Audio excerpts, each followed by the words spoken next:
Hey everyone, welcome to This Explainer.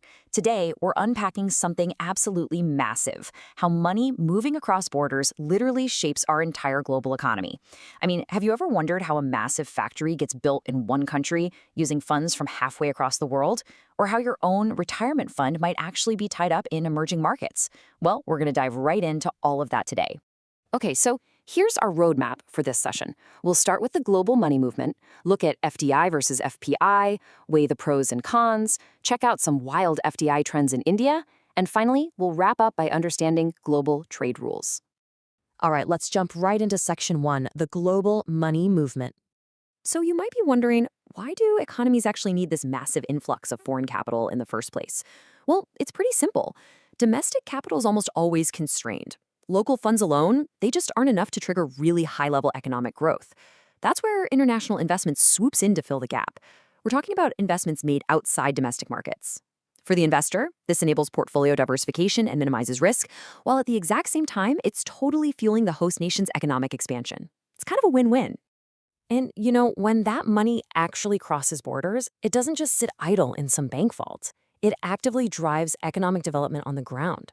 It sparks capital formation, brings in fresh technology, and transfers crucial managerial skills. Plus, it creates jobs, builds out infrastructure, and even helps stabilize a country's balance of payments. For developing economies, this influx of cash is literally the lifeblood of modernization. Now, how does this capital actually get around? There's quite a variety of vehicles. You've got government funds and aids, cross-border commercial loans, and neat financial instruments like American Depository Receipts, or ADRs, which basically help U.S. investors easily buy into foreign companies. But the two absolute heavyweights you hear about all the time in financial news are FPI and FDI. Which brings us perfectly to Section 2, FDI versus FPI. This distinction is absolutely vital to grasp. Think of foreign direct investment, or FDI, as a heavy anchor. It's a long-term commitment where a multinational corporation takes significant ownership and active control of a foreign project. They're investing in physical assets, like, say, South Korea's Hyundai setting up a massive physical car plant in India. It's solid, it transfers technology, and it's highly reliable. On the flip side, we have foreign portfolio investment, or FPI. This is much more passive. It's when an investor buys financial assets like stocks or bonds in a foreign country without taking any controlling stake. Because it's purely financial, FPI is highly liquid, which also makes it incredibly sensitive to economic bumps or political crises. It can basically just vanish overnight. Moving right along, let's hit section 3, the pros and cons. Because, look, global finance isn't some magic wand, right? It's a delicate balancing act that depends heavily on policy. Let's look at the host country, the place where the investment is actually being made. They gain tremendous benefits: job creation, vital tech transfers, capital formation, and a more stable balance of payments. But what about the home country where the money came from? Well, they achieve much-needed portfolio diversification, minimize regional risk, and most importantly, profit repatriation. That basically ensures the wealth generated overseas eventually makes its way back home. Okay, let's make this real. Section 4, FDI trends in India. To really anchor these abstract concepts, let's look at India's incredible recent economic boom, which was totally fueled by a massive rise in FDI post-liberalization. Listen to this staggering number: $748.78 billion US dollars. That is the total FDI India received between 2014 and 2025. Just to put that into perspective for you, that single decade accounts for a whopping 70% of all the FDI India has received since the year 2000. I mean, that is just a phenomenal acceleration of foreign capital integration. So, where exactly is all that cash going? When we break it down for the 2023 to 2024 period, the services sector absolutely leads the pack, pulling in over 9.5 billion US dollars. Then, hot on its heels is computer hardware at nearly 8.9 billion and trading at over 4.2 billion.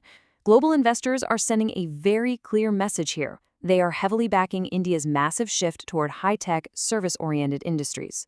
Finally, let's look at the rules of the game in Section 5, Understanding Global Trade Rules.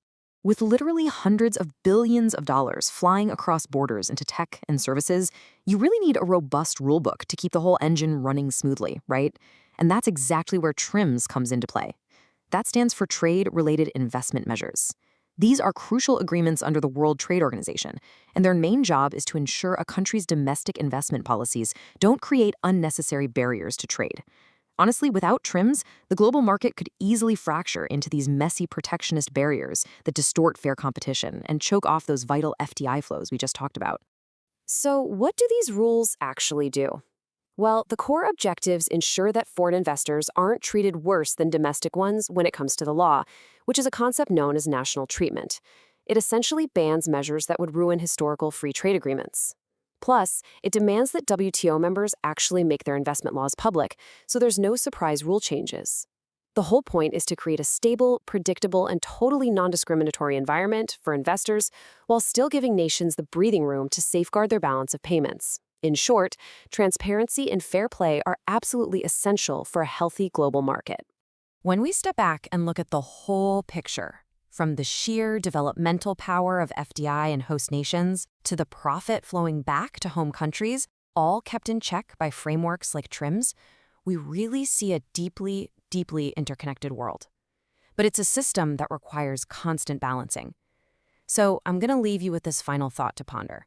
As capital continues to flow faster and more freely across borders than ever before, does foreign investment truly benefit everyone equally? Or does it disproportionately favor those who are writing the rules? Thanks so much for joining me on this explainer. Keep questioning, keep learning, and I'll catch you next time.